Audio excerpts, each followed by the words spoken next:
Fair warning, Red vs. Blue Season 15 is not over yet, so any evidence that can add and or take away from this fire are not all there yet. So, let's talk about Jax. Jax Jones, filmographer extraordinaire, or perhaps double agent. When he was first introduced, I didn't particularly care. He didn't rub me the wrong way, he was just another character. Then, in episode 3, he kind of annoyed me, but nothing that made me dislike him. And then episode 4 came out, and he became suspicious. And now, episode 5's out on the RT site, and still suspicious. For me at least. He slowly built up my curiosity of not trusting him. He's a character who was introduced out of nowhere, unlike Dylan, who made her debut in episode 1. Technically speaking, she made her appearance in a previous season, but on screen-wise, it was episode 1. Dylan, there from the beginning. It's normal to introduce new characters in the first episode of a season. But Jax appeared in episode 2. They could have had him in episode 1 if they didn't want to make him look suspicious. No one would have thought twice about a character who was introduced in the first episode.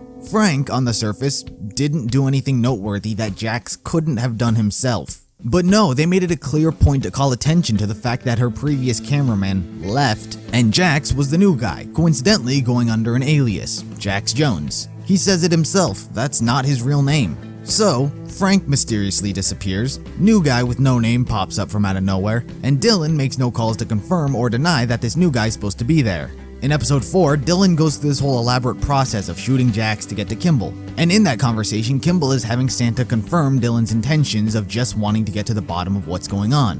However, Jax at the last moment decides to tag along with Dylan, not allowing Santa to confirm or deny any true intentions of Jax. But the most suspicious thing about Jax is that for a cameraman, he doesn't seem to be filming anything. Think about it. How much footage has Jax actually captured to contribute to this story Dylan is trying to get? Hardly any. And when he is recording, he's testing all new camera tricks. What use is footage if the camera is moving all over the place, not being able to see anything? He's not capturing this story that he supposedly was sent out to do. And as Dylan said in episode 4, from that point on, they're rogue. Whatever UNSC superior that was watching and keeping track of Dylan is no longer there. They're off the book, so anything that Jax does or plans to do, there will be no record of it. The only person keeping hard evidence as to what's going on is Jax, who, coincidentally, has no footage of what's going on because he's not recording anything. But wait, some of you are saying, he saved Dylan's life. He was shocked to see the Psycho Reds and Blues. Well, logically speaking, I never said that he was working with the Psychos. He could have been hired by someone, or he could have his own agenda. As for him saving Dylan, well, that's part of being a double agent. You have to build trust with your partner somehow, and the best way to do that is to save their life. Also, his goal would presumably be to get to the real Reds and Blues. You can't do that when your partner, who's doing all the heavy lifting, is dead.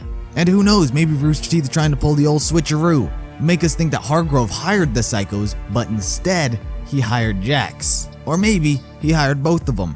It's a bit confusing. So in a matter of 4 episodes, technically 5, Jax has managed to become, through my eyes, quite the shady individual.